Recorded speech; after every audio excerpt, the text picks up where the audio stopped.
Greetings, brothers and sisters around the world. It is I, Comrade Zero. I have returned to you, speaking to you from underground in the United States of America in this new year of 2014. And doesn't the inequality and the grossness of it all just seem to be piling up faster than ever? No, this is not an illusion. However, I'm not here to address a specific grand issue at the moment. I'm thinking of two people right now who've been in the news recently.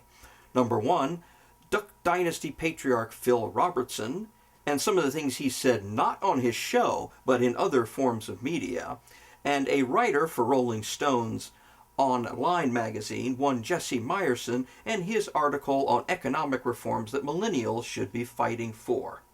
I shall address Duck Dynasty man first. Now, he has been caught in writing and on videotape saying some pretty controversial things. First of all, that homosexuality leads to a type of thinking that allows for murder, terrorism, and yes, that terrible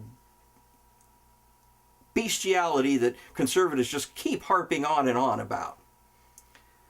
Right up there with rape, has some kind of fascination they have with deviant sexuality. But nevertheless, Mr. Phil did indeed say these things about homosexuals. Then he made remarks about our African American population, whom he remembers when he was young, in Louisiana, mind you, as being happy, singing people of God before the civil rights workers showed up. And most recently, another piece of videotape turned up where he felt that it was best that girls should be married by 15 or 16 years of age, because at that age they would pluck your duck, whereas by the time they reach 20, they would only pluck money out of your pocket. I'm not sure about where everybody lives and what their rules are, but as far last I checked, if a girl is 15 or 16 and she's plucking your duck, you are going to go to prison for a very long time. Now, this man has been held up as a paragon of Christian family values by people on the right, including a representative from the state of Alabama, who actually put forth a resolution that this man should be praised for holding up Christian family values in this terribly decadent age that we live in. It is also, he's been defended by the fact that he has a First Amendment right to say these things. Of course he does. We have a right to say pretty much anything except for, yes, I know, shouting fire in theaters and other classic examples where we don't have free speech. Yes, he absolutely has the free speech to say this. And a private cable network certainly has its own decision-making process as to whether making money is more important than being ethical. So here we have a man who, let's recount very quickly now, Christian family value supporter. Marry underage girls, homosexuals are murderers and terrorists, and the blacks were happier before they had civil rights. I'm not aware that these are Christian family values or Christian values of any kind. Now let's pair this with this other man, this time a man of the left, a writer named Jesse Meyerson, who wrote a short but good article in Rolling Stone's online magazine. Now he proposed 5 reforms, and this has provided a storm of controversy from the right. The things he proposed are fairly what we would call incrementalist changes, as opposed to revolutionary changes brought on by, blood and fire and overturning the government. But he has been pilloried by Fox News and the other right-wing talking heads as being a virtual Pol Pot-style communist who would bring the killing fields to the United States. And I'm not using hyperbole with the statement I just used. Now, why don't we examine just for a moment what Mr. Meyerson was actually proposing? His 5 proposals are, first of all, guaranteed work. This is an idea that's been around for a long time, to actually be able to guarantee work that the government actually could do. The easiest way, and I've addressed this before on previous sessions, that the government itself can do the hiring.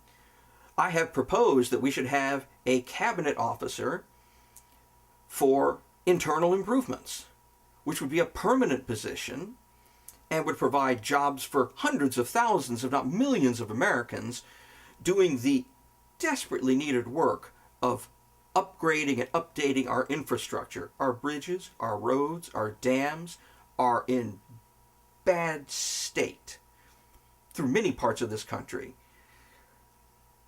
The government could alleviate some of the jobless issue by simply creating this department, which would be working forever to fix the United States and keep it as a shining example of modern technology and modern conveniences for the entire world.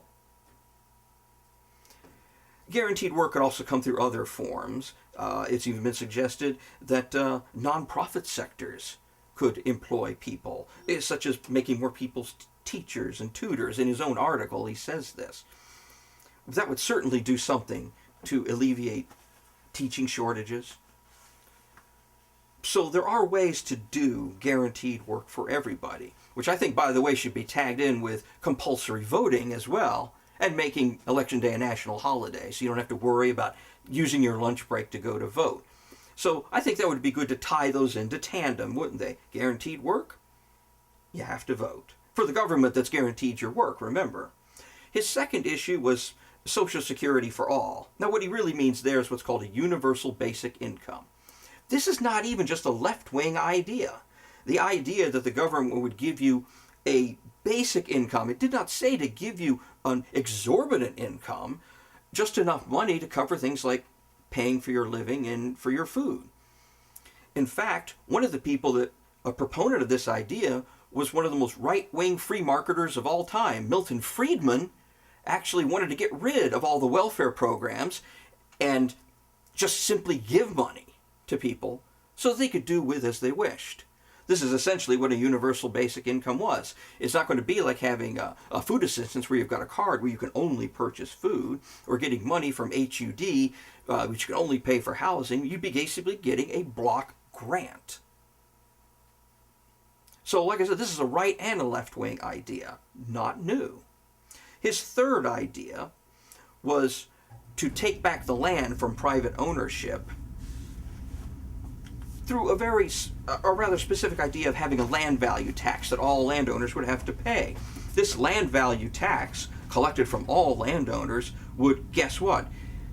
That money would be held by the government and used to pay out some of the universal basic income. Not a crazy idea. After all, that's what Occupy was all about, was to occupy what common spaces were left. This is an idea to make more common spaces. The fourth idea he put forth was titled, Make Everything Owned by Everybody. Now, that does lead to some difficulty there. Does he literally mean everything, including your toothbrush? No, that's not what he's talking about. He's referring to what are called capital stock items, which tend to be real property, buildings, equipment, which are often used by employees, the workers, the proletariat, if you will, to work for that owner. And also, stocks and bonds also represent ownership. These are capital stock. And what we, on the far left, have advocated is taking this capital stock away from the private owner. The government keeps it in a, and this is right out of his article, a sovereign wealth fund. Alaska already does this with its permanent fund. So this, once again, not a new idea. And by the way, Sarah Palin was governor of Alaska, and she didn't get rid of their sovereign wealth fund. In fact, the people in Alaska would be pretty mad if you took it away from them. So that's another way to generate the money for not just universal basic income, but money for any program, including a national health care plan. His fifth idea was a public bank in every state. Now, he does not state that all the banks should be made public, or there should be no private banks. He simply meant that there should be a public bank in every state. The state collects the taxes, holds them in the state bank, in which it then makes very low-cost loans to business owners or anybody wanting to get a loan. They would be getting it from the state. As you well know, anything that's held in the government is going to be tightly controlled, and the state bank won't be susceptible to those default loans and those toxic assets and making these bad deals that private banks did to grossly inflate their supposed wealth, when in reality it just made a few people at the top wealthy and didn't help anybody else, even the bank's own employees, nevertheless people who had money in the bank. So really, 5 ideas. Guarantee work for all people. Universal basic income. Make the land common again. Make ownership not just belong to just the top tier of people, but that ownership belongs to all of us, and a public bank.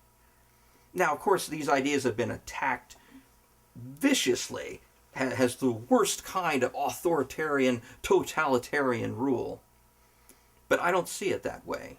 These things can all be done. They are incremental steps. They are not overnight revolutionary steps, but they are serious ideas meant to be taken seriously. And yes, Mr. Meyerson does identify himself as being a communist, but when he says that, it's like what I said. I'm not talking about being Pol Pot or ruling North Korea with a notoriously corrupt Kim regime. These are good ideas. And the fact that these reforms for millennials should be fighting for should give us a goal. I'm always trying to give us an idea to keep fighting. These are ideas worth fighting for. So now, Comrade Zero will leave you with the following words.